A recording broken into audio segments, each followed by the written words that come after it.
Few objects have shaped modern history like this one. The AK-47 was born in the aftermath of World War II, designed in 1947 by Mikhail Kalashnikov as the Soviet Union searched for a new kind of infantry weapon, one that could combine firepower, simplicity, and mass production. Adopted in 1949, it quickly spread far beyond its original purpose. Its rugged design, low cost, and reliability under extreme conditions made it ideal not just for armies, but for conflicts across continents. From Cold War battlefields to modern-day conflicts, it became one of the most widely used weapons in history, produced in the tens of millions and recognized across the world. But the story of the AK-47 isn't just about a weapon. It's about how one design, shaped by war and ideology, went on to influence global conflict, politics, and culture in ways few could have predicted. Born from war. The AK-47 was not created in isolation, it was shaped directly by the lessons of World War II. During the war, Soviet forces encountered new types of weapons on the battlefield, especially the German STG-44, which combined automatic fire with greater range and control. This revealed a gap in Soviet infantry equipment and highlighted the need for a more versatile rifle. In response, Soviet planners began developing a new class of weapon built around an intermediate cartridge, more powerful than a submachine gun, but lighter and more controllable than traditional rifles. At the same time, soldiers like Mikhail Kalashnikov, who had experienced the war firsthand, began working on designs that prioritized simplicity, reliability, and ease of use under harsh conditions. By the mid-1940s, this effort turned into a full-scale design program, leading to prototypes that would eventually become the AK-47, officially adopted in 1949. The result was not just a new rifle, but a direct answer to the realities of modern warfare, built from the battlefield lessons of World War II itself. Designed by a young soldier. The creator of the AK-47 was not a traditional engineer, but a soldier shaped by war. Mikhail Kalashnikov was a tank crewman in the Soviet Army during World War II. In 1941, he was wounded in battle and sent to a hospital to recover. It was there, during his recovery, that he began thinking seriously about weapon design. Hearing fellow soldiers complain about being outgunned, he started sketching ideas for a firearm that would better serve ordinary troops. Kalashnikov was largely self-taught, combining practical battlefield experience with mechanical curiosity rather than formal engineering training. Over the next few years, he worked on multiple prototypes, refining his ideas through trial, competition, and feedback from the military. By 1947, this process led to the design that would become the AK-47. The result was a weapon created not in a laboratory, but born from first-hand experience of war, built by someone who understood exactly what soldiers needed on the battlefield. Inspired by existing designs. The AK-47 was not created in isolation.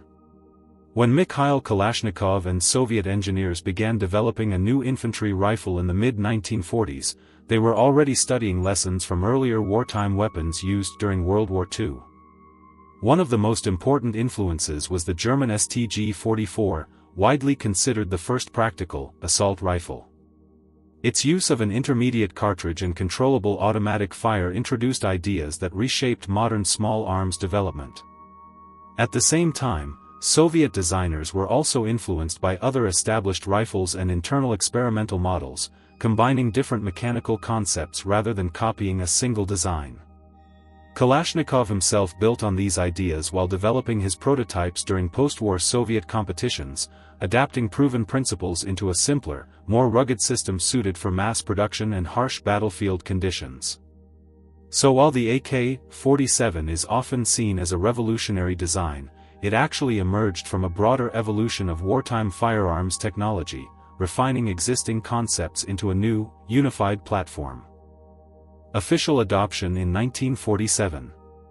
The name AK-47 comes directly from its design history. AK stands for Avtomat Kalashnikova, meaning Kalashnikov's automatic rifle, named after its designer Mikhail Kalashnikov.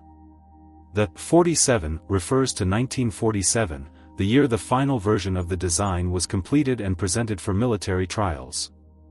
After successful testing, the rifle was officially accepted for Soviet military service shortly afterward, becoming the foundation of what would later evolve into the AK family of weapons. So the name isn't random, it's a direct reference to both the creator and the year the design reached its final form. A simple label that marked the beginning of one of the most influential rifle designs in modern history. Mass production began soon after. Almost immediately after its design was accepted, the AK-47 moved into large-scale production across the Soviet Union.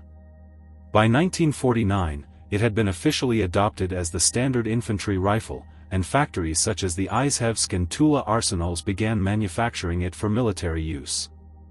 Early production was not smooth. The first models faced manufacturing challenges, especially with stamped metal parts, leading to high rejection rates and design adjustments during the early 1950s. To solve this, the Soviet Union temporarily switched to more expensive milled receivers before later refining the design for faster, cheaper mass production. Once these issues were resolved, production scaled rapidly. The rifle was designed from the start to be simple, durable, and easy to manufacture in huge quantities, which allowed it to spread quickly across Soviet forces and later Allied countries. What began as a post-war prototype quickly became one of the most widely produced firearms in history, built not just for performance, but for scale. Early versions had issues. The first production AK-47 rifles were not perfect, and early manufacturing revealed serious challenges. The original design used a stamped sheet metal receiver, but Soviet factories at the time struggled to produce it reliably. Welding the internal guide rails caused high failure rates, and many parts did not meet quality standards during mass production. To keep production moving, engineers temporarily switched to heavier milled receivers, which were easier to manufacture with existing industrial tools but required more time and cost per unit. Even after adoption in 1949, large-scale distribution to frontline troops was delayed while these production issues were worked out and manufacturing methods were refined. It wasn't until later improvements and redesigns that the system became truly efficient for mass production. In other words, the early AK-47 wasn't instantly a perfected weapon, it was a design that had to be reshaped by real-world manufacturing limits before it became the iconic rifle known today. Redesign led to AKM. The original AK-47 design went through several manufacturing challenges, especially in its early production stages. The stamped receiver concept was difficult to mass-produce reliably, so factories temporarily switched to heavier milled versions to keep production stable. By the late 1950s, Soviet engineers introduced a major redesign that solved these issues. The result was the AKM, modernized Kalashnikov automatic rifle. The key change was the return to a stamped steel receiver, but now fully refined for large-scale production. This made the rifle lighter, cheaper, and much faster to manufacture compared to the earlier AK-47 variants. The redesign also simplified internal components and improved production efficiency, allowing the Soviet Union to produce the weapon in far greater numbers than before. In the end, the AKM didn't replace the idea of the AK-47, it perfected its manufacturing concept, turning a complex early design into one of the most efficiently produced rifles in modern history. Cold War expansion. During the Cold War, the AK pattern rifle spread far beyond the Soviet Union. As the USSR built alliances across Asia, Africa, and Eastern Europe, it supplied large quantities of these rifles to Allied states and friendly governments. The combination of low production cost, durability, and ease of use made it ideal for widespread distribution in both regular armies and supporting forces. Throughout this period, AK-style weapons were exported to Warsaw Pact countries and later to numerous partner nations involved in regional conflicts and independence movements. This mass distribution meant the rifle quickly appeared in conflicts across multiple continents, from Vietnam to the Middle East and parts of Africa, becoming one of the most globally recognized firearms of the Cold War era.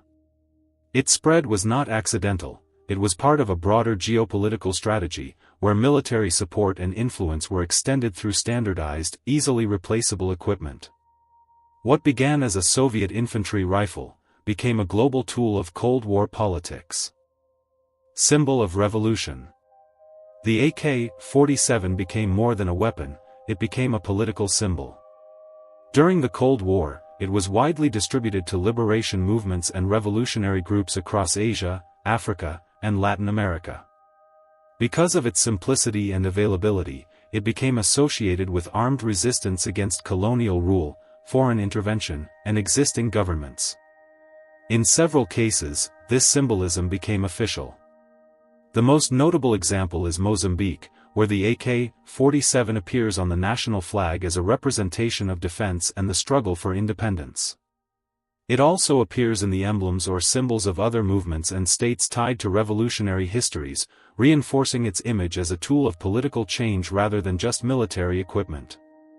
In global culture, the rifle took on two identities at once. For some, a symbol of liberation and anti-colonial struggle, and for others, a sign of conflict and instability.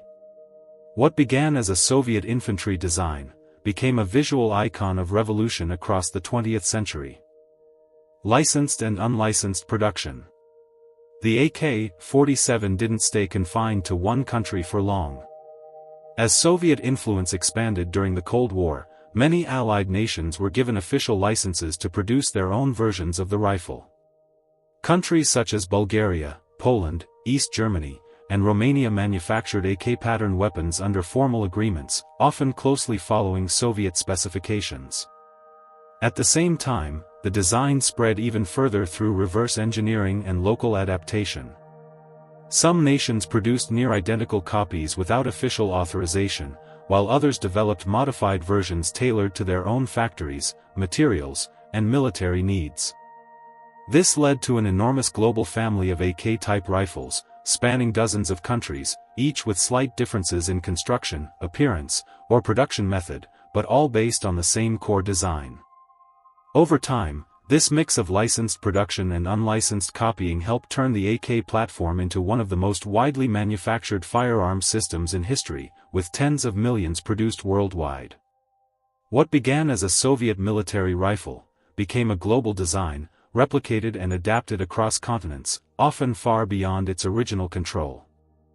Used across continents. Few weapons have spread as widely across the world as the AK platform. From the Cold War onward, AK-pattern rifles were supplied, traded, copied, and locally produced across Africa, Asia, the Middle East, and Europe, becoming a constant presence in conflicts of very different origins and scales.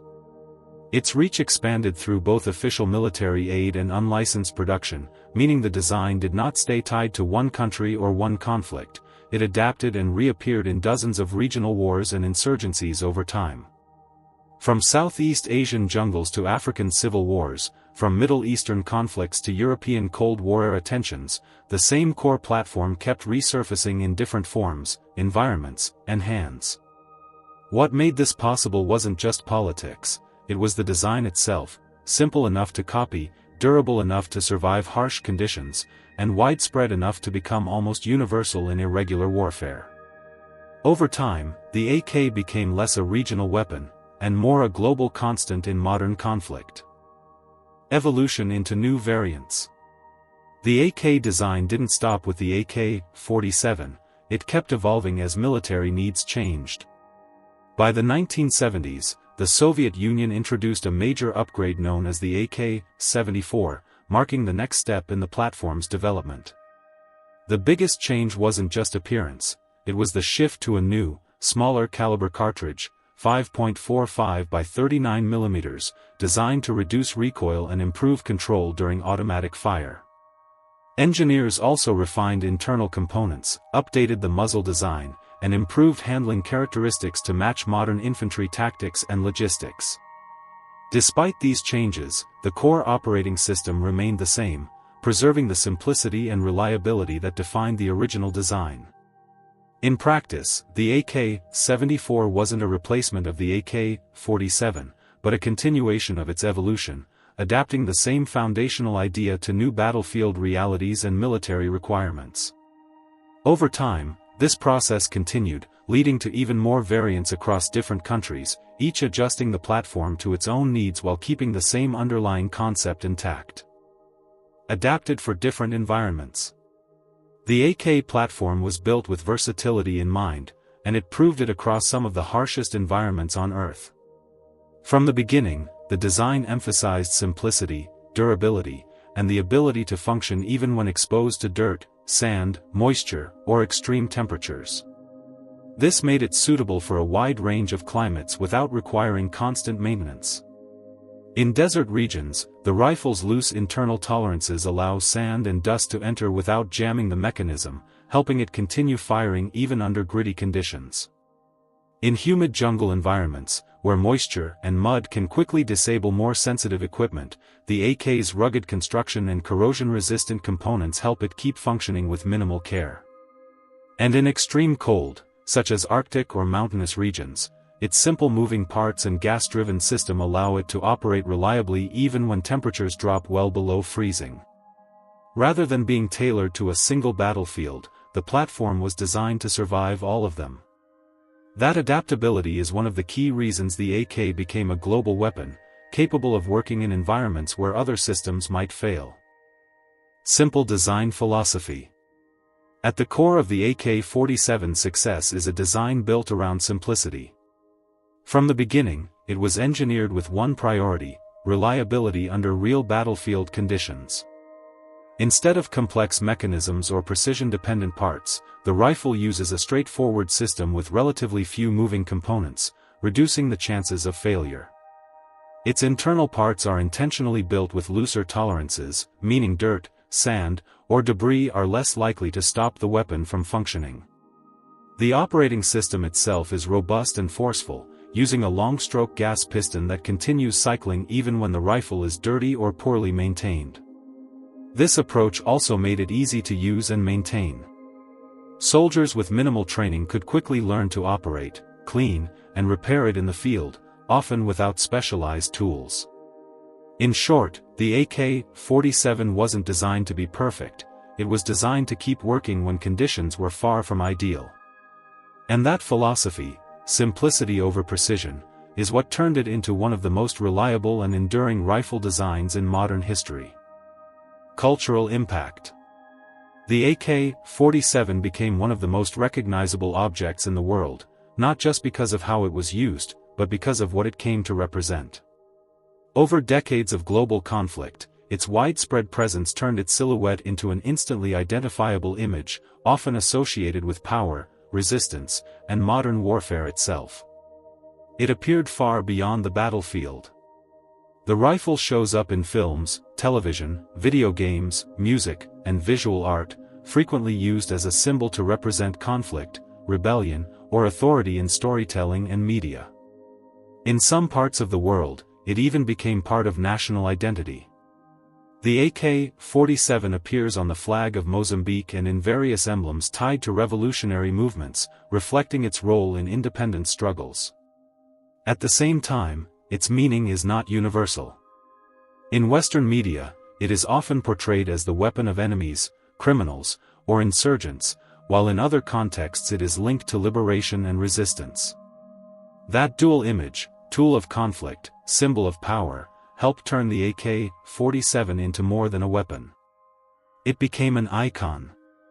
A shape recognized across the world, carrying different meanings depending on who is telling the story. Production numbers are massive. The scale of AK-47 production is unlike almost anything else in modern history. Since its introduction in the late 1940s, the rifle, and its many variants, has been manufactured in enormous quantities across dozens of countries. Estimates vary, but most place total production at around 75 to 100 million units, with some higher estimates going even further. According to sources like Encyclopedia Britannica, roughly 100 million Kalashnikov-type rifles have been produced worldwide, with a significant portion made outside Russia through licensed and unlicensed manufacturing. This number is so large that the AK platform alone represents a major share of all firearms ever made, making it one of the most widely produced and distributed weapons systems in history. Its global spread wasn't just about demand, it was driven by mass production, international distribution, and decades of copying across different regions. What began as a single post-war design, became one of the most produced objects of its kind on Earth. Post-Cold War spread. The influence of the AK-47 didn't end with the Cold War, it accelerated in new and unpredictable ways. When the Soviet Union collapsed in 1991, vast stockpiles of weapons were suddenly left unsecured. Military depots across the former USSR and Eastern Europe opened, and millions of small arms, many of them AK-pattern rifles, began to circulate beyond state control. Large quantities were sold off cheaply, transferred through unofficial channels, or leaked into black markets, making them accessible to a wide range of groups, from militias to criminal networks. This sudden availability dramatically increased their global presence. Regions already familiar with the rifle, such as parts of Africa, the Middle East, and Southeast Asia, saw even greater proliferation as surplus weapons flowed into ongoing and new conflicts. Unlike earlier decades, where distribution was often controlled by governments, the post-Cold War era decentralized the spread, turning the AK from a state-supplied weapon into a widely traded global commodity. What began as a tool of superpower strategy, became a weapon that moved freely across borders, conflicts, and continents. Modern upgrades. The AK design didn't stop evolving after its Cold War legacy, it continued adapting to modern military needs. Later generations, such as the AK-100 series and AK-12, introduced significant improvements focused on ergonomics and modularity. These included polymer furniture to reduce weight, adjustable folding stocks for flexibility, and integrated rail systems for mounting optics and accessories. More recent designs also refined internal components and receiver strength, improving durability and consistency while keeping the core operating system intact. Across different versions, the goal stayed the same: preserve the original reliability while making the platform more adaptable to modern battlefield requirements, better handling, easier customization, and improved compatibility with new equipment. Even today, the evolution continues, with newer variants gradually replacing older service models while still retaining the same foundational design principles. What started as a Cold War infantry rifle has steadily transformed into a modern modular system, updated, refined, but still recognizably built on the same original idea. Global recognition. Few silhouettes are as instantly recognizable as the AK platform. Its curved magazine and long, simple profile have become a visual shorthand for modern conflict across the world. The design appears so frequently in films, news footage, video games, and political imagery that it is often understood immediately, even without context. Over decades of global use, its shape became detached from a single country or army and instead turned into a universal symbol of warfare, rebellion, and power. In visual media, that outline is often used to represent conflict itself, regardless of the specific historical or technical details. This recognition is reinforced by its sheer global spread and long service history, making it one of the most reproduced and depicted firearm designs in modern history. What began as a Soviet infantry rifle design, became a global visual icon, instantly understood across languages, borders, and generations. A lasting legacy. The AK-47's impact extends far beyond its original purpose as a Soviet infantry rifle. Since its introduction in the late 1940s, it has become one of the most widely produced firearms in history, with estimates reaching around 100 million units including variants and copies. Its influence spread through Cold War politics, post-colonial conflicts, and global arms distribution, making it a constant presence in modern warfare across continents. But its legacy is not only military. Over time, the AK-47 became a cultural symbol, appearing in national flags, revolutionary movements, films, art, and global media as an image of both resistance and conflict. It is recognized instantly worldwide, not just as a weapon, but as a visual icon tied to the story of the 20th century itself. Even decades after its creation, modernized variants and derivatives are still in use, showing how the original design continues to evolve rather than disappear. What began as a post-war Soviet project became one of the most enduring and recognizable technological designs in modern history, shaping conflict, politics, and culture long after its creation. The AK-47 isn't just a design, it's a piece of history. Created in the aftermath of World War II and adopted by the Soviet military in 1949, it quickly became one of the most widely used rifles in the world, known for its simplicity, durability, and ease of mass production. Over time, it spread far beyond its original purpose, used by armies, insurgent groups, and nations across continents, shaping conflicts and political movements throughout the Cold War and beyond. Today, its influence goes beyond the battlefield. With tens of millions produced and countless variants developed, it remains one of the most recognizable and impactful designs in modern history. If this gave you a new perspective, let me know in the comments, and subscribe for more deep dives into the past.